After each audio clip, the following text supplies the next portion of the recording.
What's up, guys? Julian here. Today I'm going to be talking to you about how to make a full groovy tech house track in the style of like John Summit, Libero, Pera, all super popular right now. And today we're going to be talking about how to make a full track. As usual, you can get the full project file, samples, MIDI presets, every single thing that you just heard in the intro that I'm about to break down in this video is available at the top of the description on my Bandcamp. For just $10, it's not that expensive, but you get literally a whole professional label-ready track in this style that's going to sound really good. You can study it, you can work with it on your own, you can make new tracks out of it. You could literally just release it as it is right now. I wouldn't mind.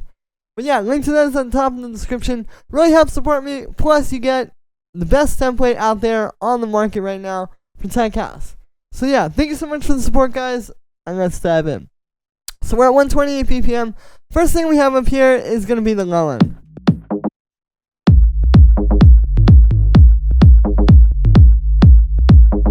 Now, these are all pretty simple layers. It's 4 layers, and so like we have our bass line. You can see super simple, 3-note, really groovy tech house bass line. You know, pretty basic sound. So we're using operator here. There's not actually any FM synthesis. It's just a square wave going into a low-pass filter so that you get kind of like that more sine wavy sound, but it's got some fat harmonics on top and mid-range kind of coming through there. It's just going to be a lot fatter than if you use like just a sine wave. We have a compressor sidechaining that to the cake, and then the other elements are even simpler. I mean, this is just like a little FM plug here with a saw wave and a square wave low-pass filter. Got an envelope on the filter, you can hear that. There's a little 808 tom. And one thing you'll notice is that this bass pluck and the 808 tom, those are kind of doing call and response. So the idea with this is that we have our main like just kick and bass kind of constantly going. But now, having these elements on top, which are doing call and response with each other,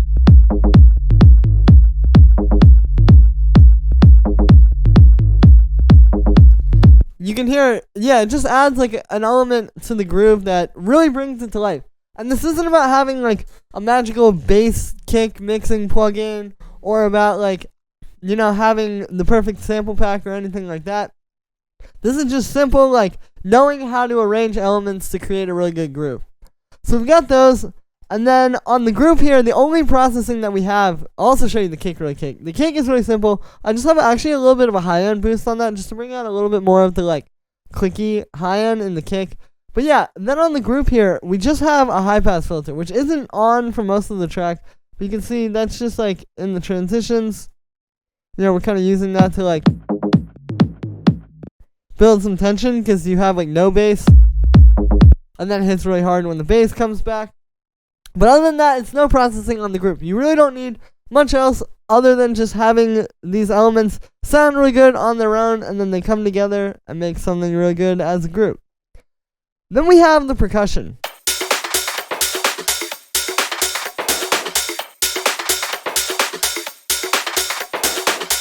So you can see the first thing up here is going to be our main hi-hat. We have 2 layers. We have an open one. And then we have like a nice like shaker type hi-hat. You can see that's actually got a little bit of reverb on it. And we're shortening this open hi-hat to make it a little bit tighter.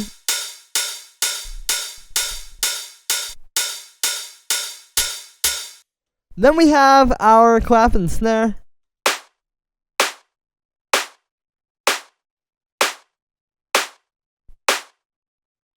And so yeah, I've talked about this a little bit before, but it's basically that idea like when you hear this in a track, you might think it's just a clap.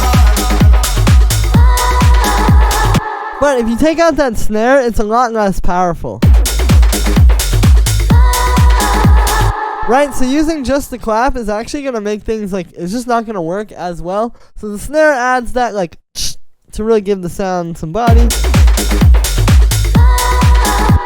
And there we go. So then the next thing here is just our live percussion. There's some live like bongos.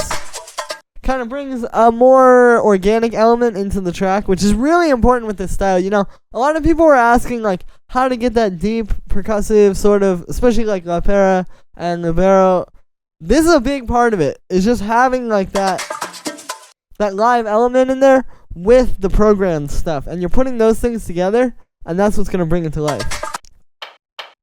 We have a little bit of percussion here, a little drum rack with some bongos. This is another percussion. And then this is just like this little roll that I've just got playing. You can see it's a loop that I've actually just taken the end of. And then you just get that right before that last clap. You know, this is just showing you all the little detail elements. Like, because a lot of, like, this is definitely something that you might not always notice in the whole track.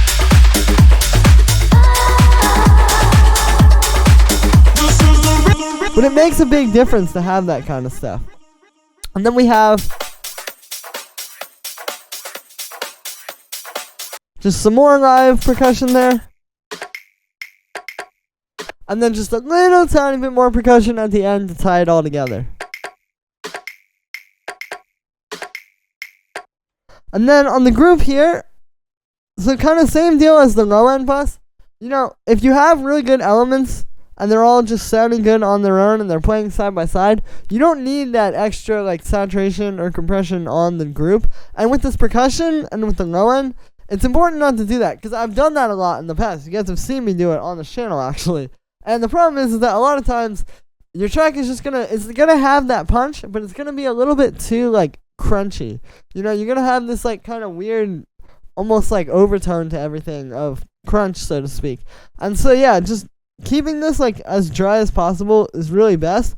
And then just making better sounds through layering. It's like I could take this hi-hat and add some saturation to it and give it like a kind of mid-range thing. But it's like instead of doing that, just add a layer that's like that. And there you go. You know, it's just a cleaner way of doing that. But we do have this one EQ on here, which is actually just for this one part, just to make it. I like using this as a low pass filter. And the reason why is actually because if you look at Ableton's auto filter, if I put it all the way up, see how it's on 19.9 kilohertz? So in theory, you're actually losing like a tiny bit of the high end, which might not seem like such a big deal, but then it's not perfect, so there's even like maybe some more of that being cut. But with the EQ8, you can see when it's all the way up, it's just all the way up there. So kind of a nice technique there to just use EQ8 for your filtering. So then we have our sample.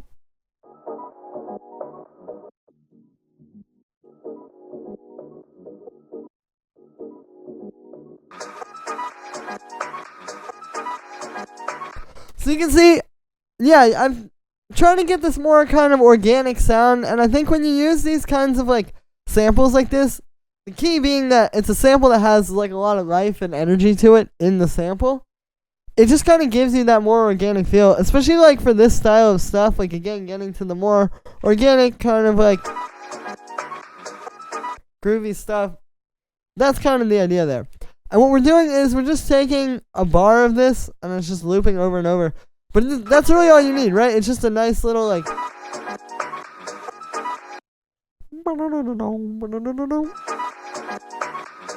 Now, what you have in this loop that's working really well is call and response, because there's and then you go down and then up. And so that's essentially what you're looking for. Like when you're grabbing a loop, like I'm pretty sure this is like the. Yeah, it's just like some like transitional part. But then when you just take that, then you get these two little parts, and it's very kind of lively this way. And so this is why you might say, oh, it's just a 1-bar loop. Why does that work so well? Well, there it is. It's the call and response. And so for effects on here, we just have a high pass filter, auto pan to make it kind of like bounce off of the kick a little bit.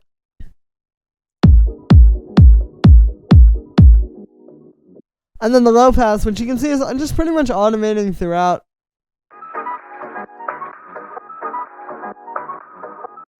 And yeah, so then we have this little rave loop here.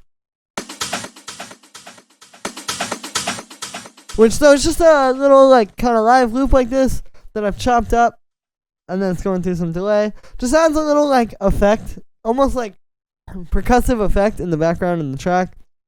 And yeah, then we have our vocals. So there's two of them. I have this one. This is the rhythm of my life. So yeah, you can see both just going through a little bit of echo, high pass. The first one's being sidechained as well.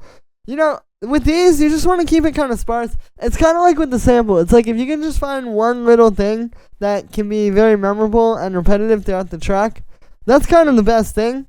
Because it's like, that's going to be so much more memorable than if you go and try to write like a whole verse and a chorus and all that kind of stuff. Like, you really just want to keep it simple and super catchy. The other thing I'll talk about with that though is kind of like the placement too. Like the key to having these vocals that are going to keep going and going throughout the track is you really need to like space them out well. You can see like, you know, you get this vocal, the Rhythm of My Life vocal a lot here. But then, other than that, it's pretty, like, spaced out throughout the track. You know, you're not just going to have this every single bar. Like, you need this to be spaced throughout the track so that it's repetitive, but it's not too repetitive. Then we have kind of, like, the main sample here.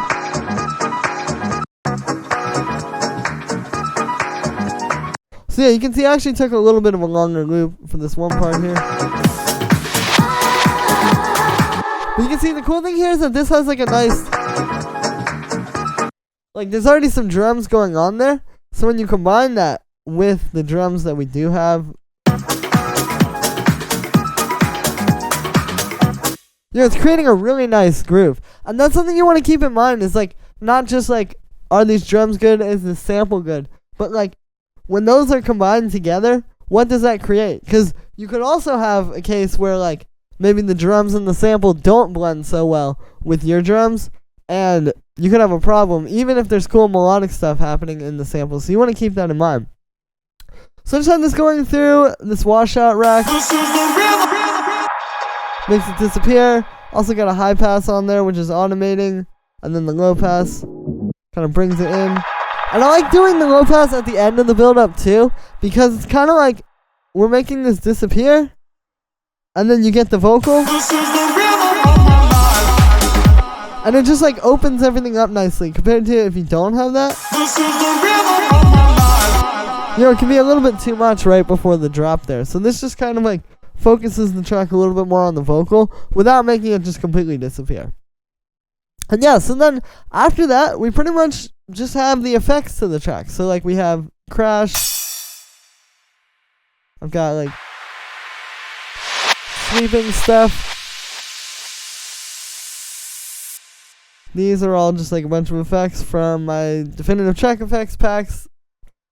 And yeah, you can see like there's a pretty good amount of effects, right? Like there's a lot of different things that happen, and it's not all just like psh, like some things are just like doing that, you know, it's just like little stuff like that to kind of make it just a little bit more exciting in those parts. And the one that I think I like the most is actually this one. So I actually just made that using addictive drums. It was like this like synth tom kit that I tweaked a little bit. And then I distorted it and put it through some delay. But yeah, just like stuff like that. Like, cause these fills, you can do it in almost any way, you know? You could use like drum fills from sample packs. You could just use like little like white noise effects. You could use something like this. But it kind of pays to get a little bit more creative with it, because it's like,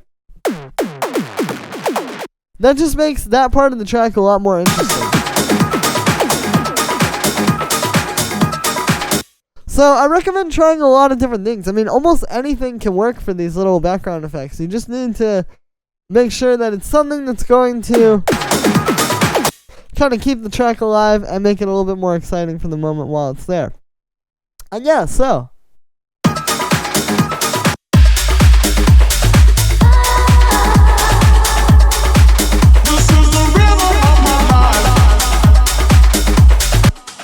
that's gonna be it for this one, guys. I hope you enjoyed. As always, make sure to like this video as well as subscribe. And let me know what you think of this video in the comments. You can get this full track template everything, the samples, MIDI, presets, and the project file. All of that is available at the top of the description on my Bandcamp for just $10. Again, really helps support me. So if you enjoy these videos, if I've taught you anything, definitely go grab this. Plus you get a really awesome template that you can use to really make some seriously high quality tracks and hopefully get signed on the label of your dreams. So thank you so much for the support, guys. Really appreciate it, and I'll see you tomorrow with another video.